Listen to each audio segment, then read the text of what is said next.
안녕하세요. 사연 속으로의 진행자 성우 이조안입니다. 오늘의 이야기는 곧 시집가는 시누이의 혼수까지 책임지라는 소리를 들은 주인공의 이야기입니다. 여러분의 응원과 의견을 마음 편히 댓글로 달아주시면 감사하겠습니다. 오늘의 이야기 시작하겠습니다. 보통 고부 갈등이라고 하면 며느리 기를 죽이려는 시어머니와 참고 사는 며느리를 떠올리시잖아요. 그런데 제 경우는 좀 달랐어요. 아주 세련되고 합리적인 척, 쿨한 척은 다 하면서 뒤로는 계산기를 튕기는 분이었거든요. 오늘은 그 기막힌 시작, 그러니까 저를 완벽하게 속였던 그 반반 결혼의 서막에 대해 이야기해 드릴게요. 남편, 아니 그쪽을 이제는 그냥 그 사람이라고 부를게요. 그 사람과 연애한 지 1년쯤 지났을 때였어요.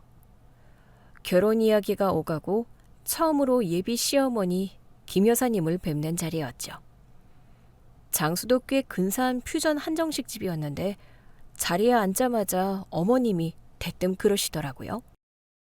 나는 구태의연한 거 딱 칠색이다. 요즘 세상에 며느리 잡는 시어머니가 어디 있니? 우리 집은 민주적이고 합리적인 걸 최우선으로 한다. 네, 어머님, 말씀만으로도 마음이 편해지네요. 그래서 말인데 나는 예단이니 예물이니 그딴 허례허식 싹 다 없었으면 좋겠다. 너희 둘이 좋아서 하는 결혼인데 부모 등골 빼먹으면 안 되지. 안 그러니? 저도 동감이에요. 서로 부담 주는 절차는 생략하는 게 좋다고 생각해요. 그래, 말이 통하는구나. 우리 아들놈한테 네가 똑소리 난다는 말은 들었다만 역시 요즘 애들은 달라. 그래서 내 제안은 딱 하나다. 집이고 혼수고 결혼 비용 일체를 정확히 5대5로 하자. 10원 한 장 차이 없이 딱 반반. 어때? 보통 시댁에서 반반을 외칠 때는 며느리 쪽 기를 죽이려고 하거나 아니면 본인들이 해줄 능력이 없을 때 방어막으로 치는 경우가 많잖아요. 그런데 어머님 눈빛은 뭐랄까. 정말로 본인이 쿨하고 합리적인 신여성이라는 자부심으로 반짝거렸어요. 솔직히 저는 나쁘지 않았어요. 제가 또래보다 연봉이 높고 모아둔 돈도 꽤 있었거든요. 괜히 시댁 돈 받아서 내가 집 해줬는데 라는 유세 드는 것보다 깔끔하게 반반 내고 할 말하고 사는 게 훨씬 낫다고 판단했죠. 네, 좋습니다. 저도 그게 합리적이라고 생각해요. 깔끔하게 반반 좋습니다. 엄마, 역시 우리 엄마 최고네. 자기야, 봤지? 우리 엄마 진짜 신세대라니까? 다른 집처럼 며느리한테 뭐 해와라 이런 말 절대 안 하셔. 남편은 옆에서 싱글벙글 웃으며 맞장구를 쳤어요. 그때는 그 웃음이 마마보이의 해맑음인 줄 모르고 그냥 모자 관계가 참 좋구나 싶었죠. 그렇게 우리의 반반 결혼 프로젝트는 시작됐어요. 하지만 그 과정은 제가 생각했던 합리적인 범위를 조금씩 아주 교묘하게 넘나들기 시작했어요. 본격적으로 신혼집을 구하러 다니던 날이었어요. 서울 시내 아파트 값이 한두 푼이 아니잖아요. 저희는 둘 다 직장이 시내 쪽이라 출퇴근이 용이한 곳을 찾고 있었어요. 며칠 발품을 팔아 마음에 드는 매물을 찾았고 가계약을 하려는데 어머님이 굳이 부동산까지 따라오셨어요. 잠깐만.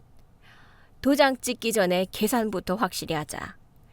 매매가가 12억이니까 6억씩 각자 준비하는 거 맞지? 네, 어머님. 제 통장에 4억 있고 나머지 2억은 제 명의로 대출 일으킬 거예요. 그 사람도 4억 준비됐고 2억 대출 받기로 했고요. 그래, 대출 이자도 각자 알아서 갚는 거다. 부부라고 네 돈 내 돈 섞으면 나중에 복잡해져. 아, 그리고 복비랑 취등록세, 법무사 비용까지 견적서 뽑아봐라. 그것도 정확히 반으로 나눠서 입금해야지. 부동산 사장님이 황당하다는 표정으로 계산기를 두드렸어요. 보통은 한 사람이 낼 수도 있고 대충 퉁칠 수도 있는 자잘한 금액까지 어머님은 10원 단위로 끊어서 계산하셨어요. 아니, 사모님, 보통 이런 건 신랑분이 내시기도 하고 그러는데 아주 철저하시네. 사장님, 요즘 애들은 이게 트렌드예요. 깔끔하고 좋잖아요. 자, 여기 이체 내역 확인하세요. 우리 아들목 정확히 입금했습니다. 며느리, 너도 지금 바로 넣어라. 네, 알겠습니다. 지금 이체할게요. 저는 그 자리에서 폰뱅킹으로 정확히 절반 금액을 입금했어요. 어머님은 그제야 만족스러운 듯 고개를 끄덕이셨죠. 사실 좀 너무하다 싶긴 했지만 약속은 약속이니까요. 오히려 나중에 딴소리 안 나오게 하려는 거라고 좋게 생각하려 했어요. 그런데 문제는 가전과 가구를 보러 다닐 때 터졌어요. 혼수도 반반하기로 했으니 물건 고르는 것도 의견이 반반 들어가야 하잖아요.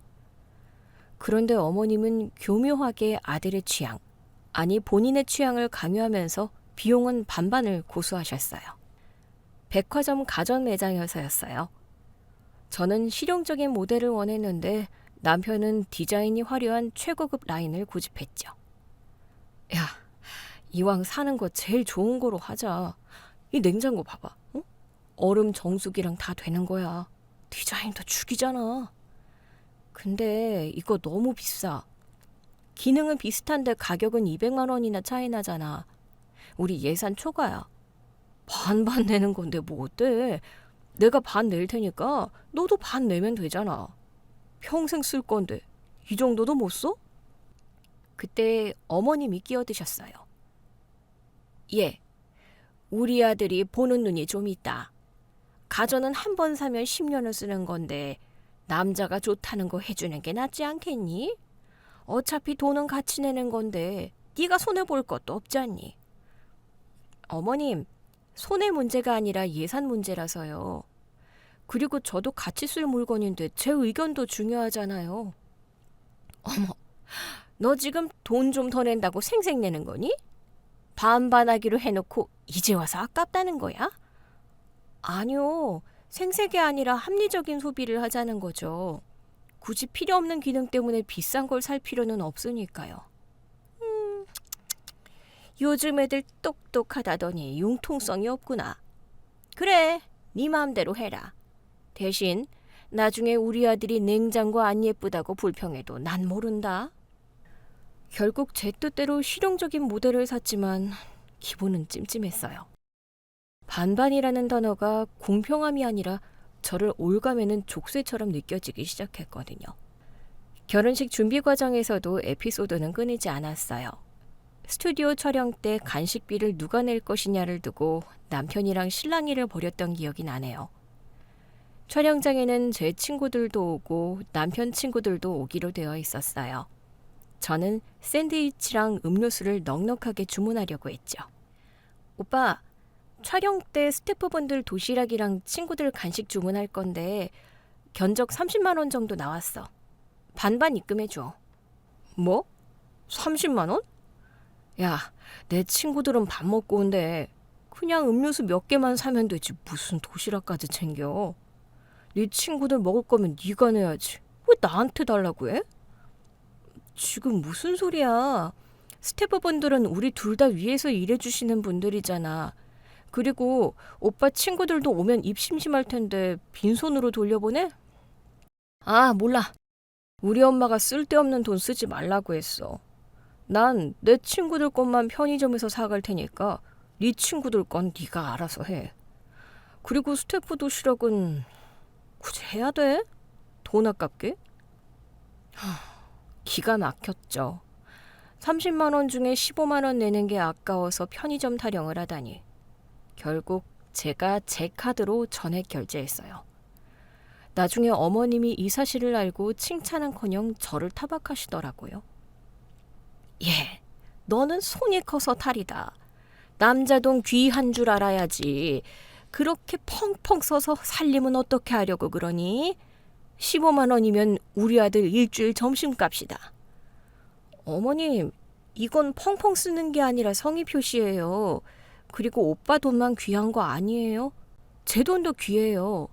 근데 써야 할 땐 쓰는 게 맞는 것 같아서 제가 낸 거예요. 그래, 너 돈 잘 번다 이거지? 아주 잘나셨어. 어머님은 말끝을 흐리며 비꼬았지만 저는 그때까지만 해도 그냥 짠순이 시어머니 정도로만 생각했어요. 아기가 있다기보다는 그냥 돈에 인색한 사람이라고 여겼죠. 그리고 무엇보다 반반이라는 원칙을 지키려는 그 태도 자체는 저도 동의했으니까요. 결혼식이 다가올수록 어머님의 계산기는 더 정교해졌어요. 폐백을 생략하기로 하면서 폐백 음식 비용이 굳었는데 그걸 식대에서 어떻게 뺄 것인지, 버스 대절 비용은 하객 비율대로 정확히 나눌 것인지를 두고 엑셀 파일까지 만들어 오셨더라고요. 자, 봐라. 우리 쪽 하객이 150명이고 너희 쪽이 120명 예상 된다고 했지? 그럼 식대는 정확히 인원수대로 정산하고 예식장 대관료는 5대 5다. 근데 버스는 우리 쪽 지방 하객이 많으니까 우리가 낼 테니 대신 너희가 답례품 비용을 좀 더 부담해라. 계산해보면 얼추 맞을 거다. 잠시만요. 어머님, 답례품 단가가 더 비싸서 저희가 100만 원 정도 더 내게 되는데요? 이건 5대 5가 아닌 것 같은데요? 저는 어머님이 내민 엑셀 파일을 꼼꼼히 훑어보고 지적했어요. 어머님 얼굴이 순간 붉어지시더군요. 어머, 얘가 너는 시어머니가 계산해 왔는데 그걸 또 따지고 있니? 가족끼리 100만 원 가지고 치사하게 그럴 거야? 어머님, 10원 한 장 차이 없이 반반하자고 하신 건 어머님이세요. 저는 어머님 원칙을 존중해서 말씀드리는 거예요. 그래, 알았다. 독한 것, 내가 실수했네. 그럼 답례품도 정확히 반반 해라. 됐지? 그때 처음으로 어머님 표정에서 당황한 기색을 읽었어요. 본인 꾀에 본인이 넘어간 느낌이랄까? 하지만 그때까지도 저는 몰랐어요. 이 모든 반반 타령이 철저하게 제 재산을 탐색하고 나중에 본색을 드러내기 위한 빌드업이었다는 사실을요. 결혼식 당일에도 해프닝은 있었어요. 축의금 정산하는데 어머님이 가방을 딱 지키고 앉아서 장부에 적힌 이름이랑 봉투를 일일이 대조하시더라고요. 혹시라도 섞이면 안 된다. 이건 우리 친척, 이건 네 친구. 확실히 분류해. 나중에 딴소리 나오면 골치 아파. 남편 친구들이 낸 축의금 중에 봉투에 이름을 안 적은 게 몇 개 있었는데 그걸 두고도 실랑이가 벌어졌죠. 이거 내 친구 철수가 낸 거야. 내가 봤어. 그걸 어떻게 증명해? 이름이 없는데. 아들아, 철수한테 전화해서 확인해봐라. 얼마 넣었는지. 5만 원이라도 우리 쪽으로 챙겨야지. 신혼여행 가는 공항 리무진 안에서 저는 깊은 한숨을 내쉬었어요. 정말 피곤한 결혼식이 끝났구나. 이제 좀 편해지겠지 싶었죠. 하지만 그건 착각이었어요. 진짜 문제는 신혼에서 돌아오고 나서 시누이가 본격적으로 등장하면서부터 시작됐거든요. 저에게는 손아래 시누이 민지가 있어요. 남편보다 2살 어린데 아직 미혼이었죠. 결혼 전에는 몇 번 얼굴만 봤고 어머님 등 뒤에 숨어 있어서 어떤 성격인지 잘 몰랐어요. 그런데 신혼집 집들이 날 시누이의 본색을 처음 보게 됐어요. 집들이 음식은 제가 준비했고 남편은 청소를 맡기로 했어요. 시부모님과 시누이가 도착했고 저는 주방에서 음식을 내오느라 정신이 없었죠. 거실에 둘러앉아 과일을 먹는데 시누이가 제 명품 가방에 놓인 장식장을 빤히 쳐다보더라고요. 언니, 저 가방 샤넬 클래식 아니에요? 와, 대박. 저거 구하기 힘든 건데 어떻게 샀어요? 아, 예전에 승진했을 때 기념으로 산 거예요. 운 좋게 매장에 재고가 있더라고요. 좋겠다. 오빠가 사준 거예요? 우리 오빠 능력 좋네. 아니에요, 아가씨. 제 카드로 산 거예요. 오빠랑은 결혼 전부터 돈 관리 각자 했거든요. 에이, 그래도 결혼하면 네 돈 내 돈 없는 거 아닌가? 언니, 저거 나 한 번만 들어봐도 돼요?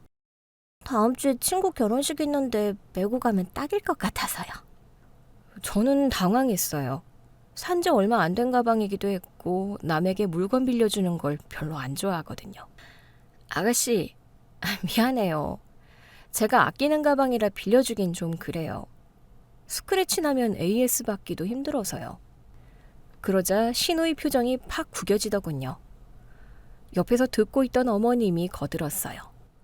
얘, 가족끼리 가방 하나 빌려주는 게 뭐 그리 대수라고 그러니? 신우이가 한번 들어보고 싶다는데 까다롭게 굴기는. 어머님, 물건 아끼는 건 개인의 취향이에요. 그리고 가족이라도 지켜야 할 선은 있다고 생각해요. 지난번에 어머님이 말씀하셨잖아요. 쿨하고 합리적인 게 좋다고요. 제 물건은 제가 관리하는 게 합리적이죠? 제가 어머님의 놀린 합리성을 들고 나오자 어머님은 꿀먹은 벙어리가 되셨어요. 신우이는 입을 삐죽거리며 남편에게 쪼르르 달려갔죠. 오빠, 언니 너무 빡빡하다. 가방 좀 빌려달라는데 저렇게 정색을 해? 오빠가 좀 말해봐. 야, 민지야, 너도 좀 참아. 네 새언니 성격 알잖아. 그리고 엄마가 5대 5원칙 정했는데 불공경우야는 건 좀 아니지 않냐? 남편은 눈치 없이 제 편인 척하며 상황을 무마하려 했지만 그 말 속에는 네가 좀 양보하지 라는 뉘앙스가 깔려 있었어요. 하지만 저는 물러서지 않았어요. 그때까지만 해도 저는 이 철저한 분리가 저를 지켜주는 방패라고 믿었으니까요. 그렇게 시간은 흘러 결혼 6개월 차에 접어들었어요. 어머님은 여전히 만날 때마다 우리는 쿨한 시댁이다를 강조하셨고 남편과는 생활비 통장 외에는 각자 주머니를 찾죠. 겉보기엔 평화로웠어요. 적어도 그 서류가 발견되기 전까지는요. 어느 주말 남편이 대출 갈아타기를 알아본다며 식탁 위에 서류 뭉치를 잔뜩 늘어놓고 있었어요. 저도 마침 연말정산 시즌이라 필요한 서류들을 떼어왔었고요. 거실 테이블 위에 제 소득금액 증명원과 남편의 원천징수 영수증이 나란히 놓여 있었죠. 그날따라 예고도 없이 어머님이 반찬을 갖다 주신다며 비밀번호를 누르고 들어오셨어요. 아이고, 문을 왜 이렇게 안 열어주니? 내가 김치 좀 담갔다. 너희 바쁠 것 같아서 그냥 들어왔다. 어머님, 오신다고 연락이라도 주시지 그러셨어요. 저희 지금 서류 정리 중이라 정신이 없는데. 연락은 무슨? 가족끼리. 어머, 이게 다 뭐냐? 무슨 서류가 이렇게 많아? 어머님은 식탁 위에 놓인 종이들을 훑어보셨어요. 처음엔 별 생각 없이 보시던 어머님의 눈이 제 소득금액 증명원에 꽂히는 걸 저는 똑똑히 봤어요. 이게 며느리 네 거니? 연봉이 1억 5천? 이게 진짜 네 연봉이야? 네, 작년 소득이에요. 세무사라 인센티브가 좀 붙어서 그래요. 세상에, 나는 네가 그냥 월급쟁이인 줄 알았지. 우리 준호보다 3배는 더 버네? 어머님의 동공이 흔들렸어요. 남편의 연봉은 5천 정도였거든요. 어머님은 떨리는 손으로 남편의 서류와 제 서류를 번갈아 보셨어요. 그 순간 어머님의 얼굴에 묘한 미소가 번지더군요. 마치 잃어버린 로또 복권을 찾은 사람처럼요. 예, 너 이렇게 돈을 잘 벌면서 그동안 시치미를 뚝 떼고 있었니? 아이고, 내가 참 며느리 하나는 잘 들였네. 시치미 뗀 적 없어요. 어머님이 안 물어보셨고 어차피 각자 관리하기로 했으니까 굳이 말할 필요 없다고 생각했죠. 아니지. 부부는 일심동체라는데 이걸 숨기면 쓰나. 그래, 돈을 이렇게 잘 버는데 5대 5는 너무 정없었다. 그치? 어머님의 목소리 톤이 바뀌었어요. 방금 전까지 쿨한 시어머니였던 분이 갑자기 정 많은 시골 할머니 흉내를 내기 시작한 거죠. 등골이 서늘해지는 기분이 들었어요. 엄마, 지수 능력 좋지? 나도 처음에 놀랐어. 내 와이프라니까. 남편은 눈치 없이 어깨를 으스댔지만 저는 어머님의 눈빛에서 탐욕을 읽었어요. 그날 어머님은 김치통을 내려놓지도 않고 한참 동안 제 연봉에 대해 꼬치꼬치 캐물으셨어요. 성과급은 언제 나오냐, 주식은 하냐, 부업은 없냐. 저는 적당히 둘러대며 자리를 피하려 했지만 어머님은 쉽게 물러나지 않으셨죠. 그리고 며칠 뒤, 우연인지 필연인지 신우이의 결혼 이야기가 급물살을 타기 시작했어요. 상대 남자는 꽤 잘 사는 집안의 아들이라고 했어요. 어머님은 신이 나서 전화를 걸어오셨죠. 지수야, 이번 주말에 시간 좀 비워둬라. 민지 예비신랑 될 사람 인사 온단다. 가족이 다 모여야지. 너도 이제 우리 집 기둥인데 빠지면 안 되지. 우리 집 기둥이라뇨? 결혼할 때만 해도 남의 집 귀한 딸이라며 선 긋던 분이 갑자기 저를 기둥 취급하는 게 너무 수상하잖아요.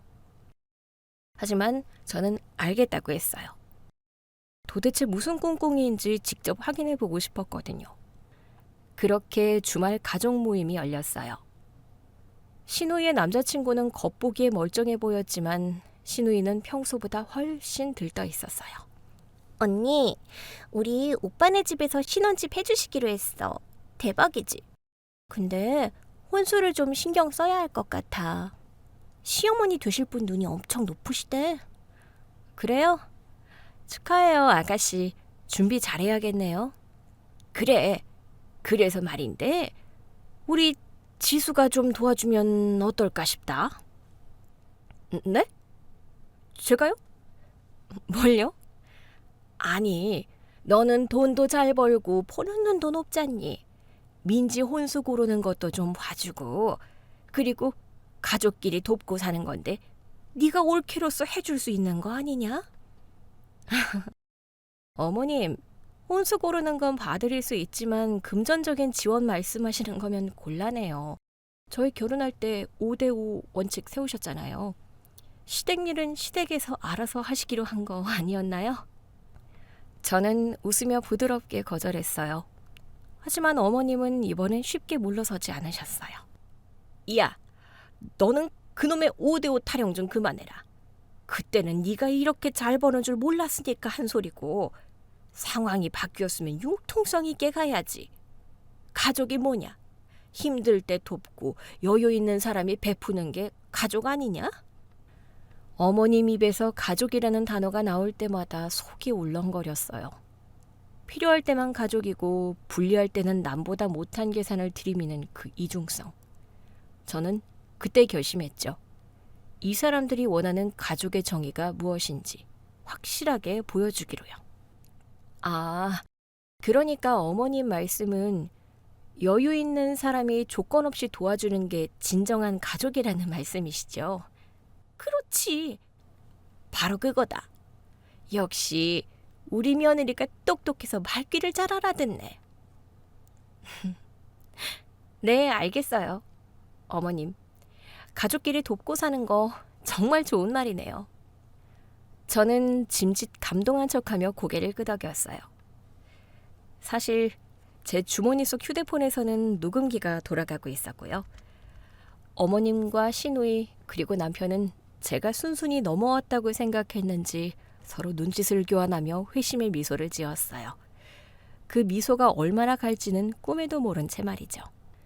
그날 제 소득 금액 증명원이 식탁 위에 공개된 이후 집안 공기는 미묘하지만 확실하게 달라졌어요. 마치 댐에 아주 작은 균열이 생겼는데 그 틈으로 물이 새어나오는 걸 애써 무시하는 느낌이랄까요? 하지만 진짜 문제는 시누이의 결혼 준비 과정에서 터졌어요. 시누이 민지의 예비 시댁, 그러니까 사돈들 댁에서 혼수 리스트를 보내왔는데 그게 가관이었거든요. 예비 시댁이 아파트를 해주는 대신 혼수만큼은 최고급으로 채워오라는 조건이었어요. 어머님은 처음에 기세등등하셨지만 막상 견적서를 받아보고는 안색이 흑빛이 되셨죠. 가전, 가구, 예단비까지 합치면 3억 가까이 드는 견적이었으니까요. 어머님 댁 사정도 뻔했거든요. 아버님 퇴직하시고 연금으로 생활하시는데 모아둔 돈은 노후자금으로 묶여 있어서 당장 현금 융통이 어려우셨을 거예요. 그때부터 저를 향한 가족 가스라이팅이 본격적으로 시작됐어요. 어느 날 오후 근무 중에 신우이한테서 카카오톡 알림이 미친 듯이 울리기 시작했어요. 언니, 이거 봐봐요. 비스포크 냉장고인데 컬러 너무 예쁘죠? 이건 스타일러요. 요즘 신혼 필수라던데. 아, 그리고 식탁은 이걸로 하려고요. 이태리 대리석인데 6인용이 딱일 것 같아요. 업무 중에 계속 울리는 톡 때문에 짜증이 났지만 꾹 참고 답장을 보냈어요. 가전 예쁘네요. 근데 이걸 왜 저한테 보내요? 어머님이랑 상의해서 결정하면 되잖아요. 아니, 엄마가 언니 안목이 좋다고 언니한테 물어보라고 하셔서요. 그리고 언니가 세무사니까 이런 거 싸게 사는 루트 알지 않을까 해서요. 저는 세금 계산하는 사람이지 가전제품 딜러가 아니에요. 백화점이나 대리점 가서 견적 받으시는 게 제일 정확해요. 에이, 언니 너무 딱딱하다. 알겠어요. 일단 견적 받아서 알려드릴게요. 견적 받아서 알려주겠다는 말의 의미를 그때는 정확히 몰랐어요. 며칠 뒤 주말, 어머님이 저와 남편을 본가로 호출하셨어요. 민지 결혼 문제로 상의할 게 있다는 명분이었죠. 본가에 도착하니 거실 테이블 위에는 신우이가 받아온 혼수 견적서와 카탈로그들이 잔뜩 쌓여 있었어요. 분위기가 꽤 무거웠죠. 왔니? 앉아라. 과일 좀 깎아오마. 어머님은 평소와 다르게 직접 과일을 깎아주셨어요. 보통은 제가 가자마자 부엌으로 밀어넣으셨는데 말이죠. 이 친절이 더 불안하게 느껴졌어요. 민지 시댁 쪽에서 요구하는 게 보통이 아니다. 냉장고, 세탁기, TV, 침대. 죄다 최고급 사양을 원하니 원. 그러게요, 어머님. 요즘 물가도 비싼데 부담되시겠어요. 그래서 품목을 좀 줄이거나 등급을 낮추는 건 어떠세요? 야, 너는 무슨 소리를 그렇게 하니? 시댁에서 집을 해준다는데 우리가 혼수를 섭섭하게 해가면 민지가 가서 길을 펴고 살겠니? 이건 민지 자존심 문제다. 맞아. 내 동생 기죽으면 안 되지. 저쪽 집안이 워낙 빵빵해서 우리가 꿀리면 안 돼. 그럼 어머님, 아버님 노후자금 깨서 해주시는 거예요? 제가 전곡을 찌르자 어머님은 잠시 헛기침을 하시더니 본론을 꺼내셨어요. 그래서 말인데 며느리 너한테 좀 부탁을 해야겠다. 어떤 부탁이요? 우리가 지금 당장 현금이 묶여 있잖니. 적금 만기가 내년이고. 그래서 이번에 민지 혼수 비용 중 가전 쪽은 네가 좀 맡아줬으면 한다. 네? 제가요? 가전이면 3천만 원이 넘는데요? 그래. 3천 정도면 네 연봉으로 치면 몇 달치 월급도 안 되잖니. 가족끼리 그 정도도 못 해주니? 어머님, 제 연봉이 얼마든 그건 제가 번 돈이고요. 제가 결혼할 때 5대5 원칙 세우셨잖아요. 시댁일은 시댁에서, 친정일은 친정에서. 그때 분명히 그렇게 말씀하셨는데요. 저는 차분하게 하지만 단호하게 거절 의사를 밝혔어요. 그러자 옆에 있던 신우이가 울상을 지으며 끼어들었어요. 언니, 진짜 너무해요. 남도 아니고 가족인데. 저 결혼 잘못해서 파혼이라도 당하면 언니가 책임질 거예요? 오빠가 돈 못 버는 거 언니가 채워주는 게 그렇게 아까워요? 야, 지수야, 너 진짜 독하다. 내 동생 일생일 때 결혼식이야. 너 통장에 돈 쌓아두고 뭐 하려고 그래?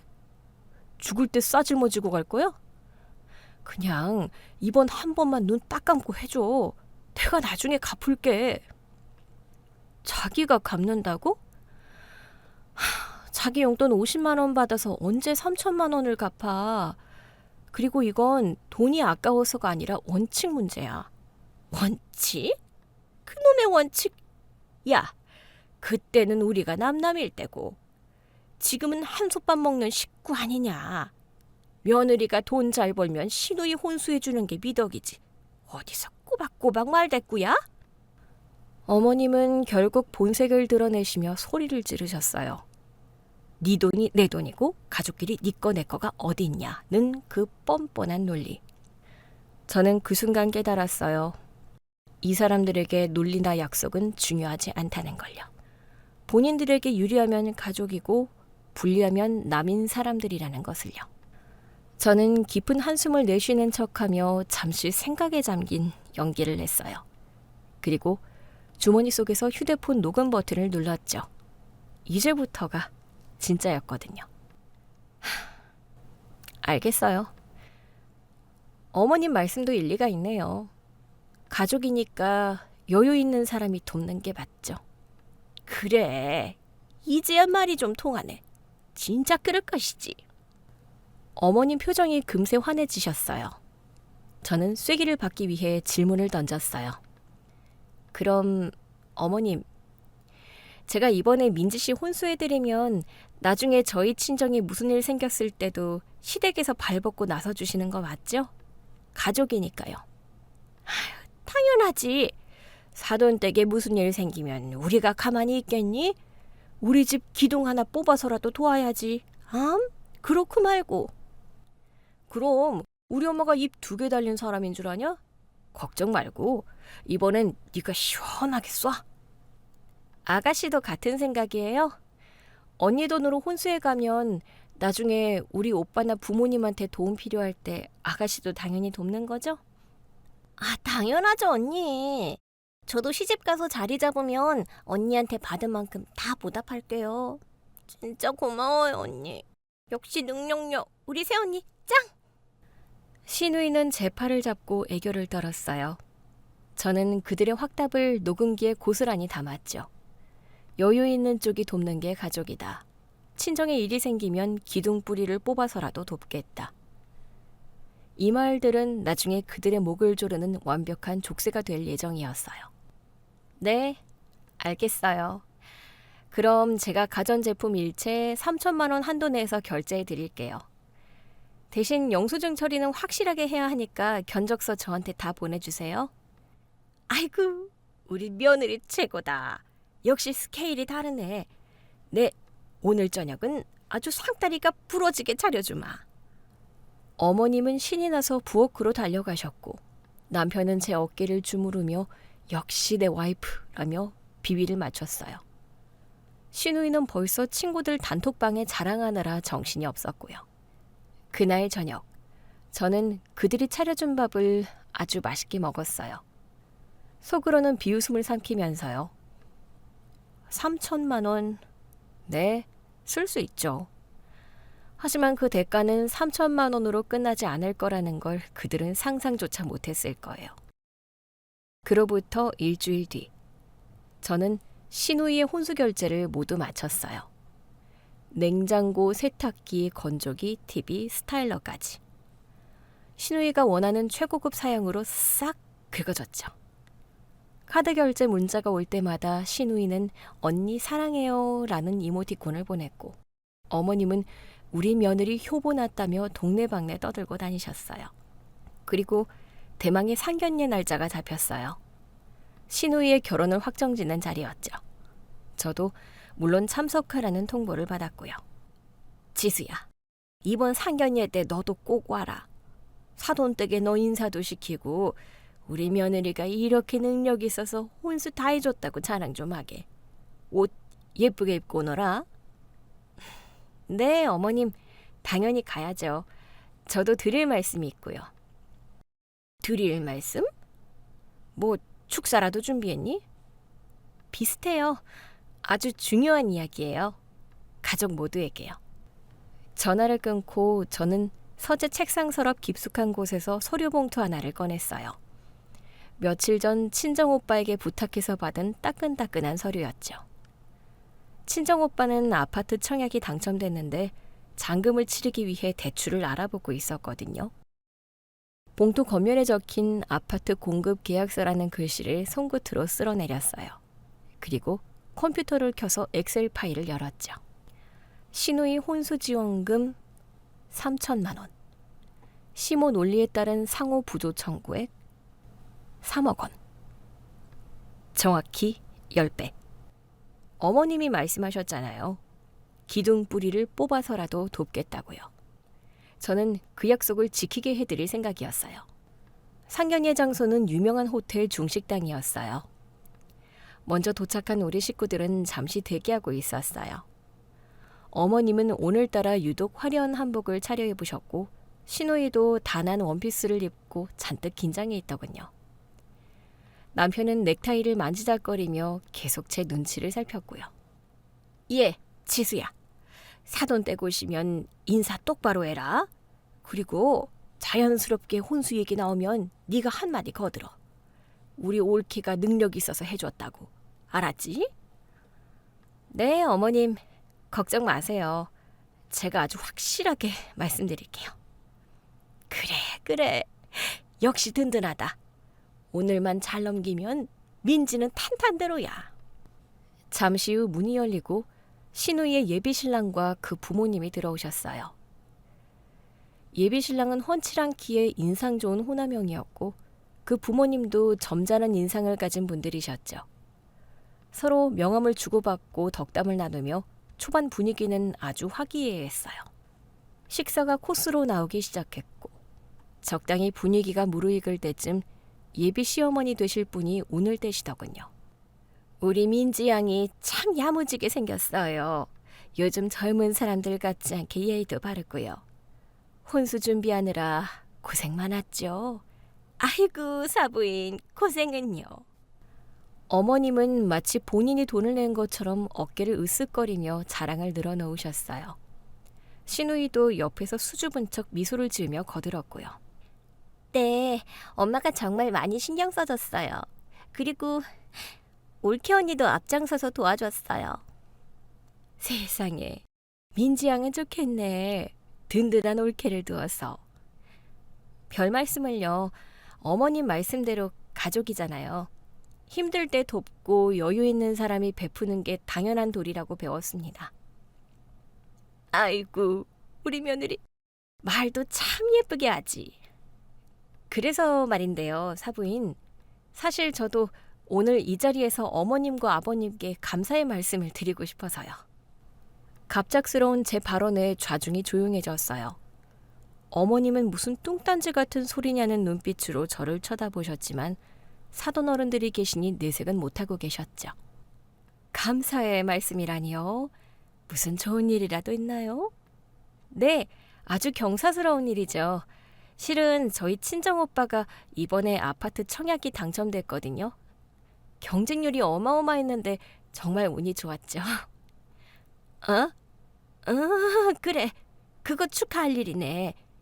근데 그 얘기를 여기서 왜... 그런데 오빠가 당장 잔금을 치러야 하는데 현금이 좀 부족해서 곤란해하던 참이었거든요. 마침 어머님께서 가족끼리 돕는 게 당연하다고 하신 말씀이 떠올라서요.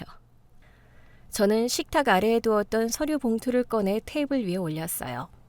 봉투 겉면에는 친정오빠 아파트 자금 지원 요청서라고 굵은 글씨로 적혀 있었죠. 어머님은 봉투를 보더니 얼굴이 하얗게 질리기 시작하셨어요. 지수야, 너 지금 뭐 하는 거야? 이거 집어넣어. 나중에 얘기해. 왜? 좋은 얘기는 다 같이 나눠야지. 어머님, 이거 받으세요. 저희 오빠 아파트 잔금 3억 원이에요.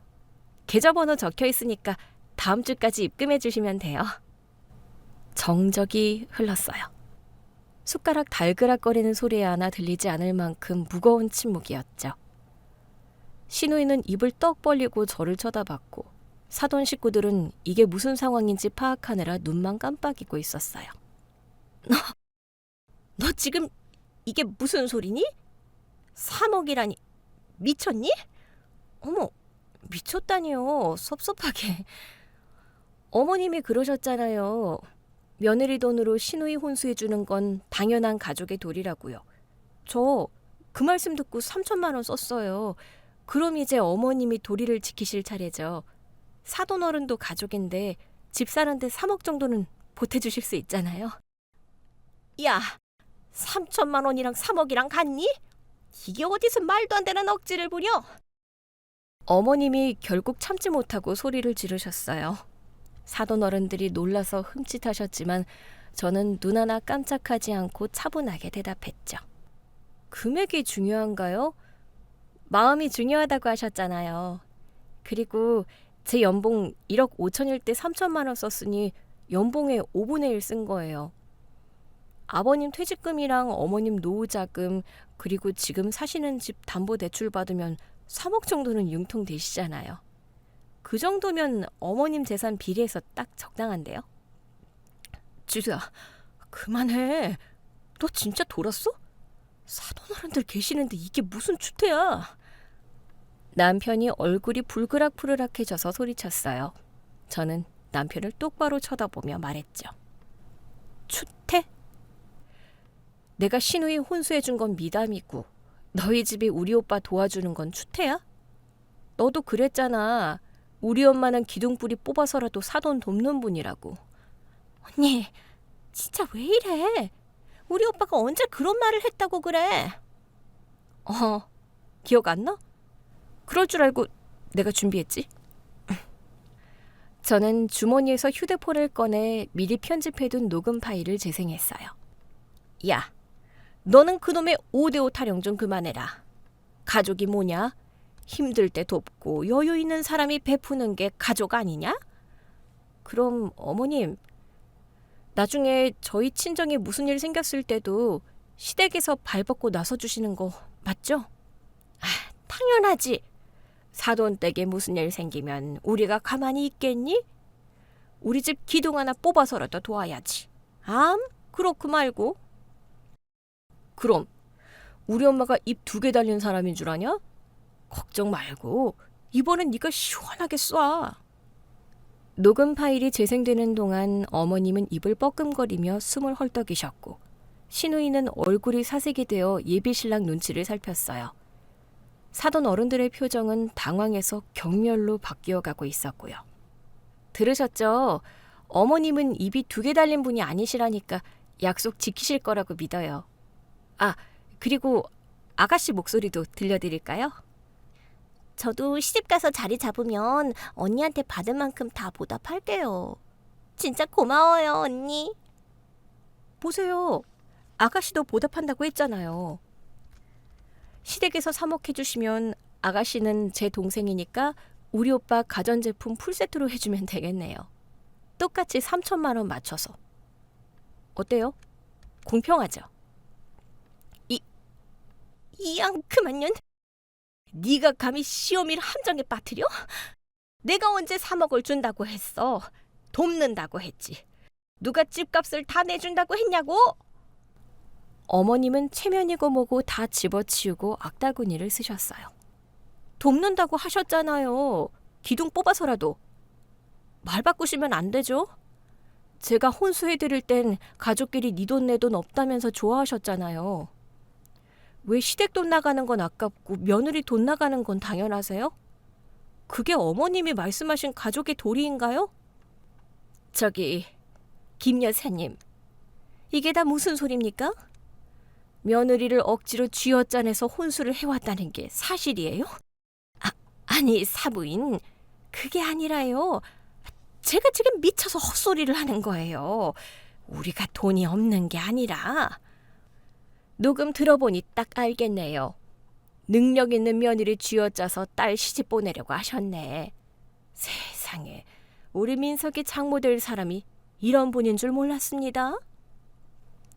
민지야, 너 나한테 거짓말했어? 우리 집에서 아파트 해주는 대신 혼수는 네가 모은 돈이랑 처가 도움받아서 최고급으로 해오겠다고 했잖아. 근데 그게 다 저분 돈이었어? 민석 씨, 그게 아니라 언니가 해준다고 해서. 나는 거절했는데 언니가 굳이.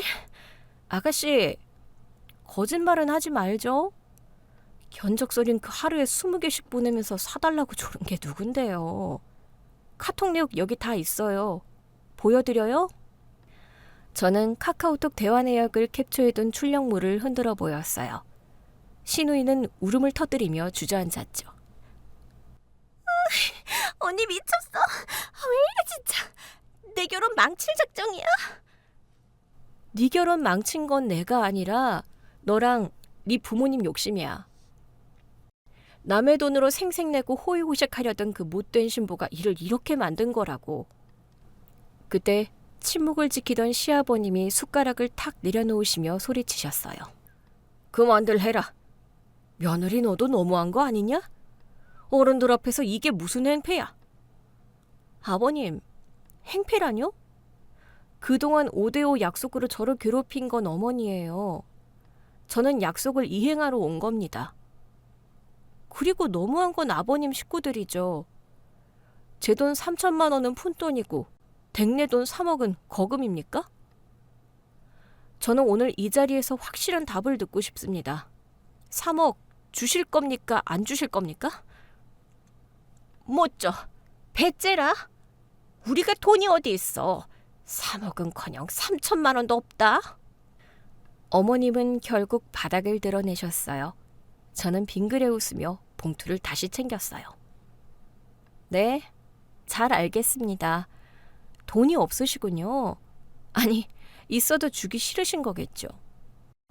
며느리 돈은 쌈짓돈이고 시댁 돈은 핏물 섞인 돈이니까요. 그럼 저도 제 돈 회수하겠습니다. 회수라니? 이미 결제 다 했잖아. 취소 안 되는 것도 있는데 어쩔 거야? 어쩔 거냐고? 그건 네가 걱정해야지. 저는 자리에서 일어나 사돈 어른들께 정중히 고개를 숙였어요. 죄송합니다, 사돈 어른. 오늘 식사는 제가 대접하려고 했는데 입맛이 떨어지셨을 것 같네요.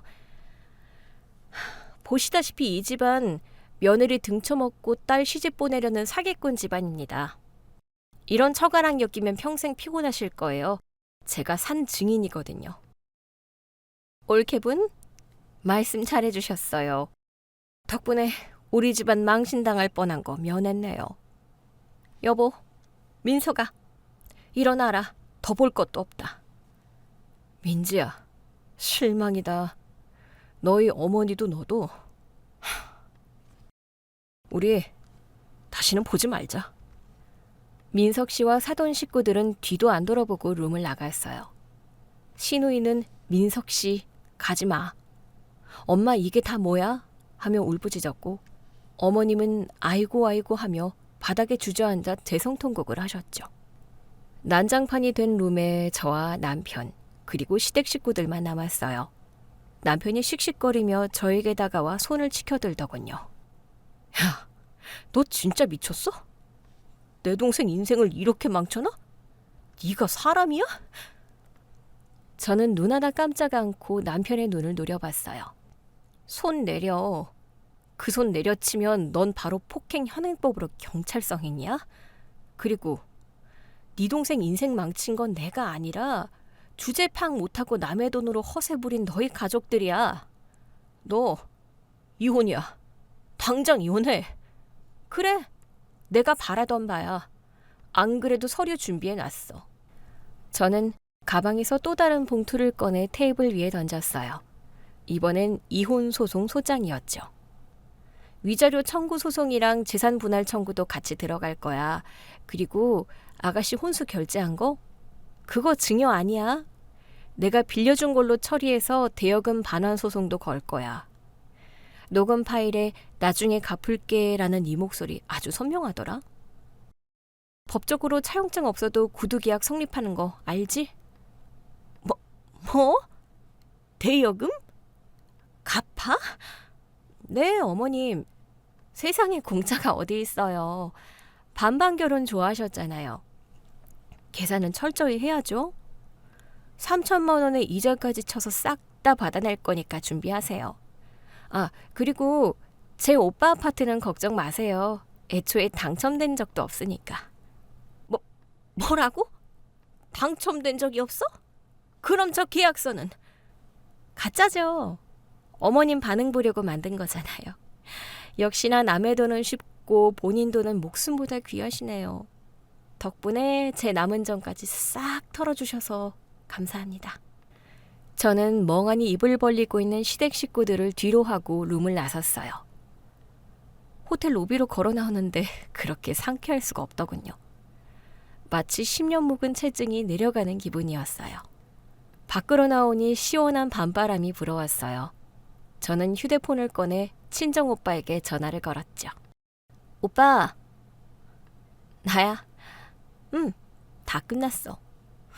아니, 시작인가? 변호사님 만나기로 했어. 응, 걱정 마. 내가 누구야? 한 푼도 손에 안 보고 다 받아낼 거야. 그래, 나중에 봐.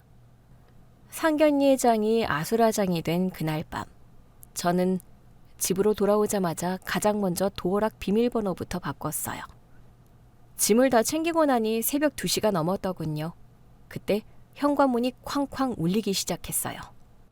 지수야, 문 열어. 비밀번호 왜 바꿨어? 야, 안에 있는 거 다 알아. 시끄러우니까 조용히 해. 경찰 부르기 전에. 저는 인터폰 너머로 차갑게 말했어요. 화면 속 남편은 넥타이가 풀어헤쳐지고 머리는 헝클어진 채 술 냄새가 화면 밖까지 날 것 같은 몰골이었죠. 지수야, 내가 잘못했어.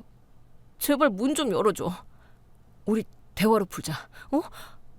엄마가 너한테 사과하신대. 민지도 너한테 빌라고 할게. 사과? 필요 없어. 내 변호사하고 이야기해. 나는 이제 너랑 할 말 없으니까. 야, 너 진짜 이럴 거야?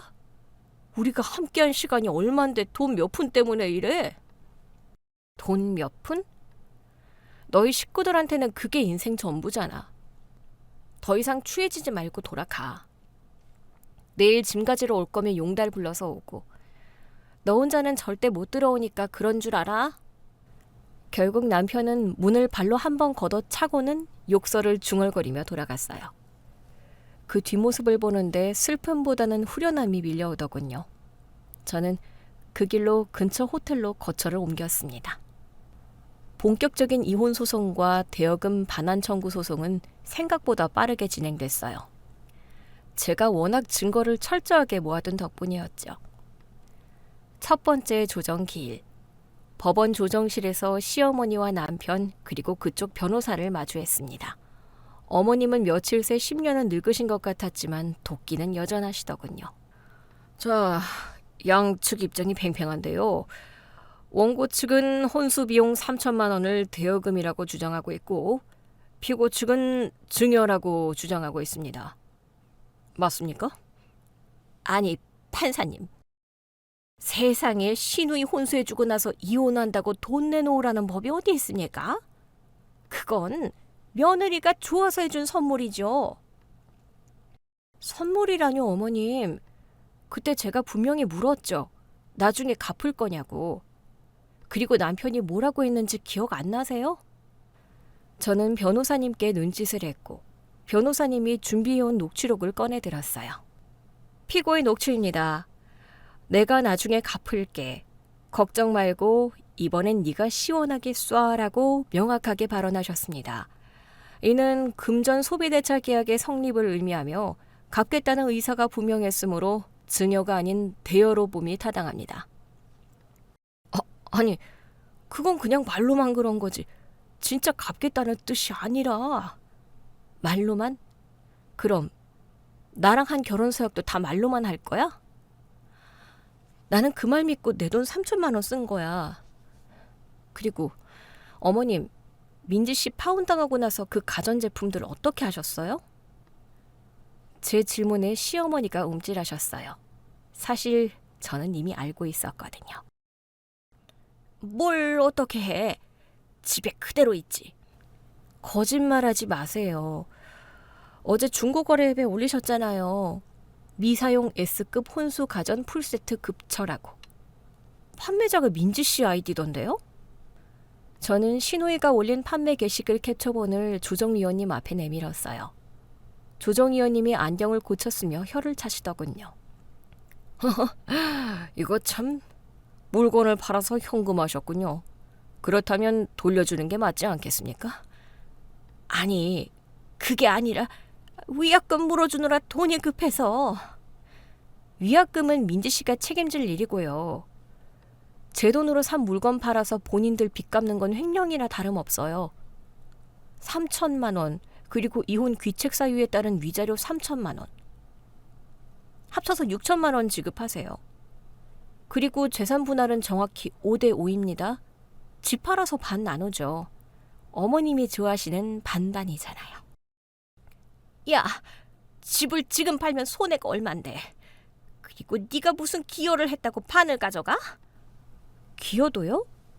대출 이자 내역, 관리비 납부 내역, 생활비 통장 내역 싹 다 뽑아왔습니다.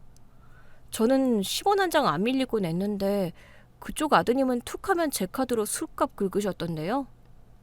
오히려 제가 6을 가져가야 맞는데 5만 받겠다는 거예요. 고마운 줄 아세요.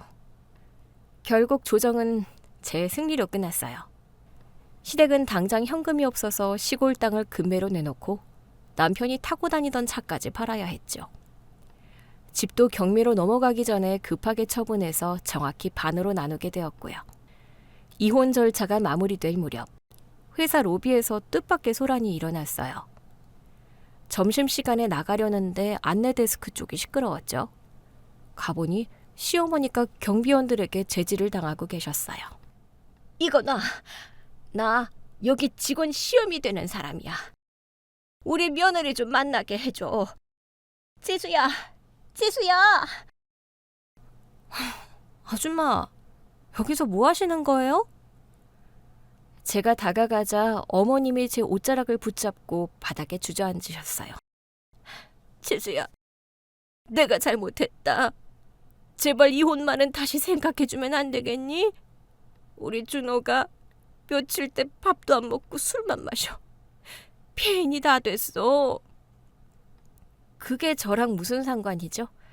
성인인데 본인 인생 본인이 알아서 해야죠. 그리고 민지 말이다. 파혼 소문이 다 퍼져서 밖에도 못 나가고 방에만 처박혀 있다. 네가 나서서 오해 좀 풀어주면 안 되겠니? 사돈댁에 가서 네가 돈 욕심에 거짓말한 거라고 한 번만 말해주면. 정말 끝까지 이기적이더군요. 딸 인생 망가진 건 안타깝지만 그걸 수습하려고 저보고 거짓말쟁이가 되라니요? 아직도 정신 못 차리셨네요. 민지 씨 인생 망친 건 아줌마 욕심이에요. 그리고 오해라니요? 제가 한 말 중에 거짓말이 하나라도 있었나요? 다 사실이잖아요. 야, 너 진짜 독하다. 어떻게 사람이 그렇게 매정해? 가족끼리 좀 덮어주고 넘어갈 수도 있지. 가족이요? 아줌마, 잊으셨나 본데 저희 남남된 지 오래입니다. 그리고 저한테 가족은 제 기쁨을 이용하지 않고 제 슬픔을 계산하지 않는 사람들이에요. 어머님처럼 필요할 때만 가족 찾는 분들이 아니고요. 저는 경비원에게 눈짓을 했고 어머님은 결국 끌려나가셨어요. 몇 달 뒤 모든 정리가 끝났어요. 저는 회사에서 능력을 인정받아 팀장으로 승진했고 위자료와 재산 분할을 받은 돈, 그리고 제가 모아둔 돈을 합쳐서 회사 근처에 온전히 제 명의로 된 아파트를 마련했어요. 시어머니가 결혼 생활 내내 주장하던 반반은 더 이상 제게 족쇄가 아니에요. 제 인생은 온전히 저의 것, 100% 제 것이니까요.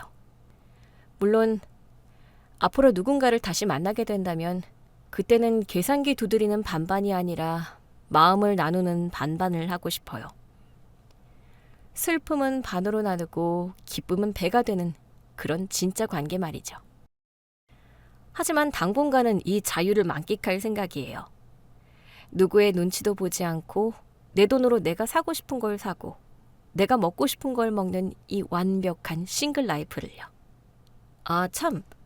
얼마 전에 모르는 번호로 문자가 하나 왔더라고요. 지수야, 나야. 오늘 비 오니까 네 생각난다. 우리 자주 가던 파전집 기억나? 아직도 너 기다려. 번호는 낯설었지만 누군지 뻔했죠. 저는 피식 웃으며 답장을 보내지 않고 바로 차단 버튼을 눌렀어요. 그리고 혼잣말로 중얼거렸죠. 파전은 무슨... 비 오는 날엔 집에서 혼자 먹는 김치 부침개가 최고지. 저는 프라이팬에 기름을 넉넉히 두르고 반죽을 올렸어요. 치익 하는 경쾌한 소리가 제 새로운 시작을 축하해주는 것 같았습니다. 이제 제 인생의 이막이 시작된 거죠. 맵고 짜고 가끔은 쓰리겠지만 온전히 내 맛으로 채워질 나의 식탁. 그거면 충분하지 않을까요? 오늘 준비한 이야기는 여기까지입니다. 재미있게 들으셨다면 구독과 좋아요, 알림 설정까지 눌러주세요. 지금 어디서 듣고 계세요? 여기는 서울이고요. 다음 이야기로 다시 찾아뵙겠습니다. 청취자 여러분, 오늘도 행복하세요.